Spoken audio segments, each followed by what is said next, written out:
त्या संख्येने आपल्या इथे पक्षप्रवेश होतोय, विरोधक सुद्धा आपल्या मध्ये येत आहेत, काय सांगाल?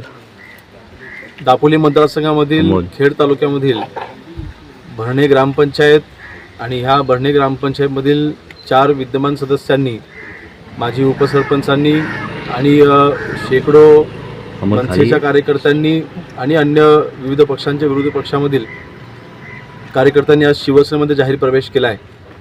नक्कीच भरणा म्हटल्यानंतर खेड तालुक्याचं नाक आणि सन्माननीय रामदासभाई ज्यावेळेला खेड मतदारसंघाचं नेतृत्व करायचे त्याला ही भरणे ग्रामपंचायत शिवसेनेच्या बालेकिल्ला म्हणून ओळखली जायची. आज भरणे ग्रामपंचायतवरती भगवा फडकवण्याच्या दृष्टीने पहिलं यशस्वी पाऊल आज आम्ही टाकलं असं म्हटलं तरी चुकीचं ठरणार नाही. आणि मला विश्वास आहे आज 4 सदस्य शिवसेनेचे आहेतच, आता अजून त्याच्यामध्ये 4 सदस्यांची भर पडली आहे. 15